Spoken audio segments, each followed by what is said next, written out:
could you please talk about jealousy, what it is, where does it come from?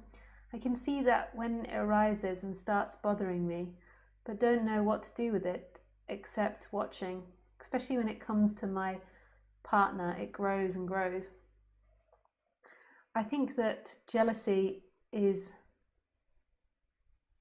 a condition of being a mammal.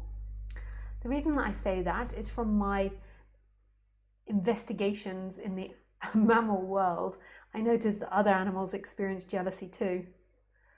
So Khaleesi does not like it if I give chicken to other dogs. Obviously I am the boss, so she has to tolerate it. She doesn't get to dictate, but she does not like it. And she does all sorts of things to suddenly start maintaining my attention when other dogs are around. Suddenly she's all like, hey Lisa, oopie, oopie, oopie, oop. Rest of the time she's like, yeah, fuck off. Yeah, go on. You go and sit over there, I'm sitting here. She's more like a cat than a dog. But so from my investigations when I've studied mammals, I did, sorry, I'm such a nerd. I know I look like I'm not a nerd, but I really am. When I used to live in Thailand, where I got Khaleesi from, there was packs of dogs in all the places I lived. There was always packs of dogs, and then the last place that I lived lived there for about 4 or 5 months, and there were a big pack of dogs that lived on the beach, and every morning and evening I sat and watched them intensely. And dogs have jealousy, and it's very important for survival.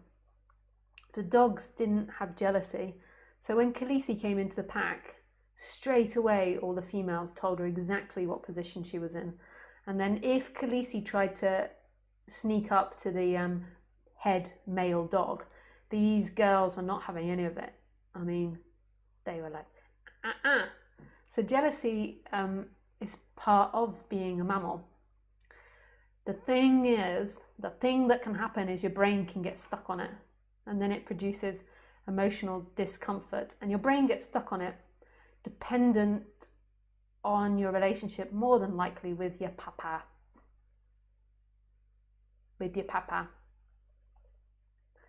I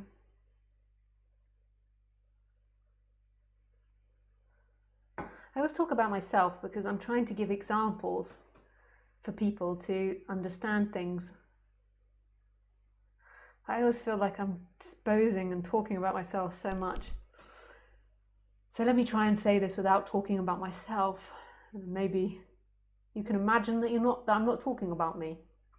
So there was this one girl. No. So if you imagine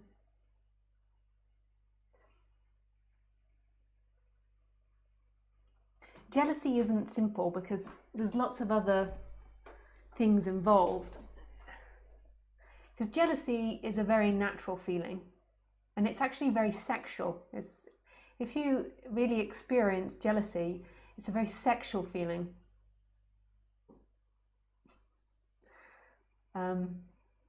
Maybe it feels differently in other people, but it comes up as sexuality, like mine, and it's very primitive and animal-like.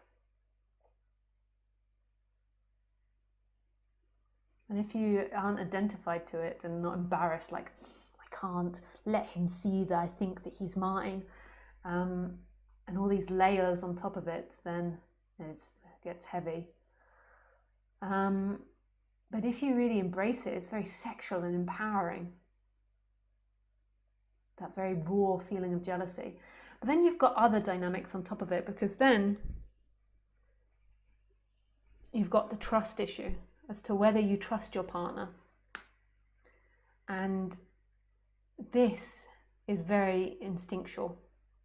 This is something that you know in your body whether somebody's trustworthy or not. And this is something that I really had to learn over the years to trust myself.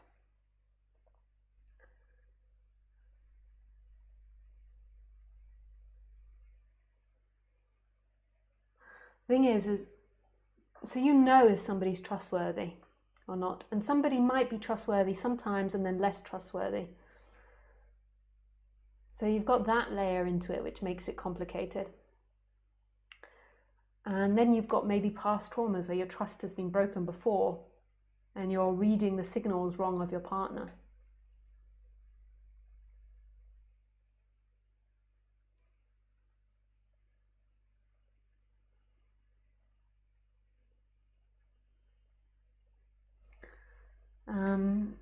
So basically, my advice is to just keep getting to know yourself and keep exploring it. It will present itself. Jealousy is very natural. You can embrace that and you can have loads of fun with it sexually. It's very invigorating. And you've got these other trust issues, which can come from your parents, your dad or your mum having trust issues or bad relationships, and just try to be as honest with yourself as you can, and try and have a partner in which you can explore this with them and they don't freak out about it. As long as you know that you can trust them.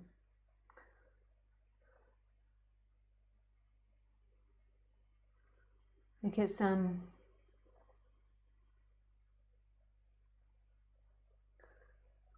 overexpose yourself to somebody that you can't trust, but how do you know if it's your issues or you can't trust them? If you're getting really stuck, then you could book a session with me and I could help explore, or you can talk it through with someone. I've been caught in that before, where I didn't trust someone and they convinced me to trust them. And the way they convinced me to trust them was using my bad experiences in childhood and saying that that was creating trust issues and making me, I was just having trauma around them, and I just couldn't imagine that somebody could do that. Like, I couldn't imagine in my being, I couldn't ever convince somebody that that I was telling the truth from somebody's past trauma. I just couldn't imagine anyone ever doing that, so I just trusted them over myself. So it's also complicated. Like, so sometimes maybe working with someone, if you're really struggling, might be helpful. Like, that was a combination of spirituality and the psychology stuff, and not trusting. Like, that to me was a big lesson about trusting myself. Like, my internal was saying, don't trust them. And then they were coming back, oh, this is past trauma, this is from your childhood. But they were lying and deceiving. That was painful, but an amazing lesson to myself. It was actually really liberating as well. Like, it was really beautiful as well. It was the perfect lesson.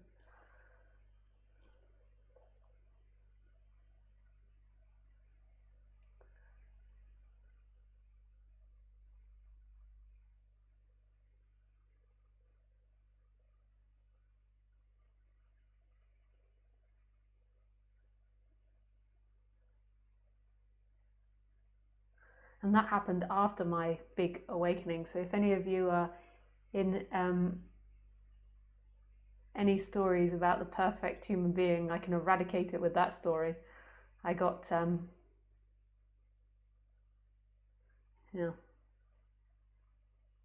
that was after, like, I got caught in trusting the mind over the flow.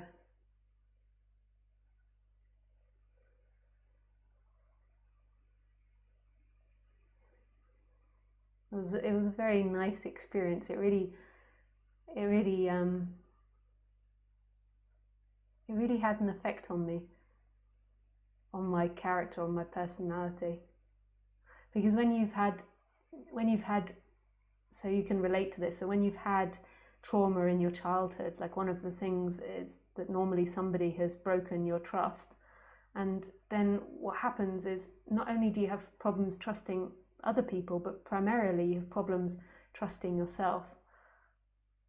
And that was just such an extreme situation, because I just couldn't imagine that somebody could do that. It wasn't, I'd never considered that somebody could use it in that way.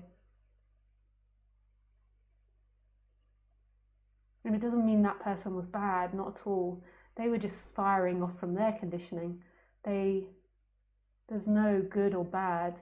Their conditioning was that at all costs they can't be found out, because to them being found out meant death. It's not that they were really evil or bad person.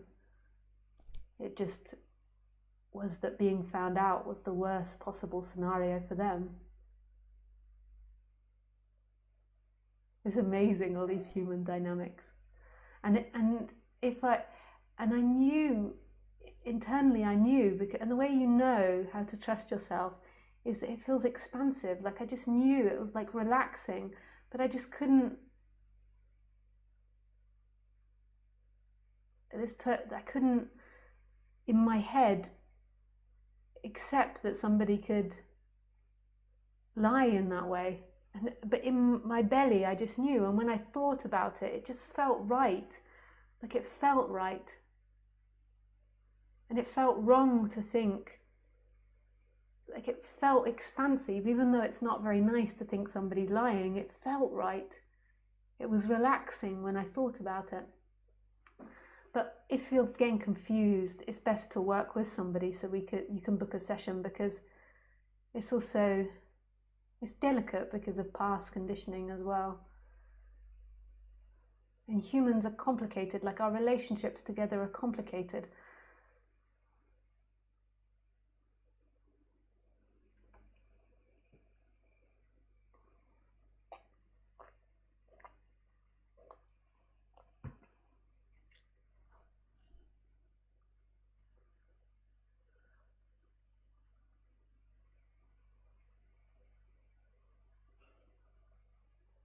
And it felt bad.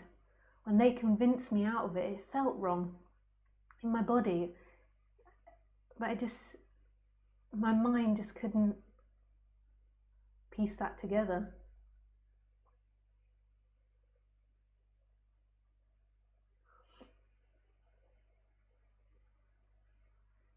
Our minds are very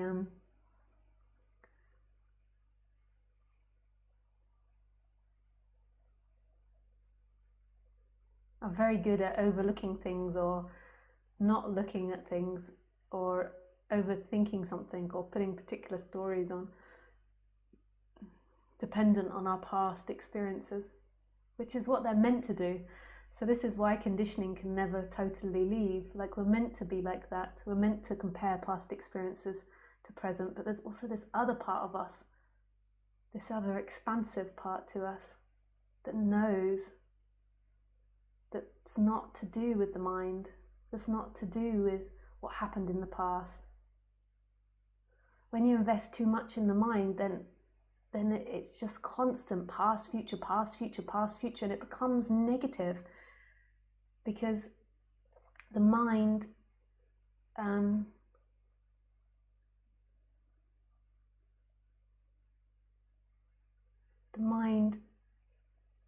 is always wanting to fix problems.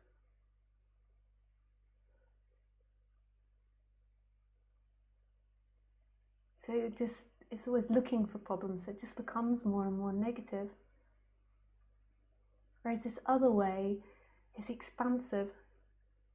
It's like you put the information in the mind, and then this other way is expansive and freeing on the human level.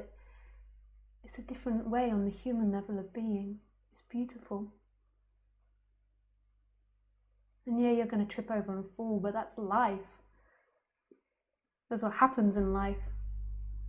And then you get back up again and you dust yourself off. If you're totally involved in the mind, then you can't pick yourself up and dust yourself off. You carry that hatred, or you carry that want to revenge or wanting something inside your body, and then you're stuck in time. I don't know if that helps.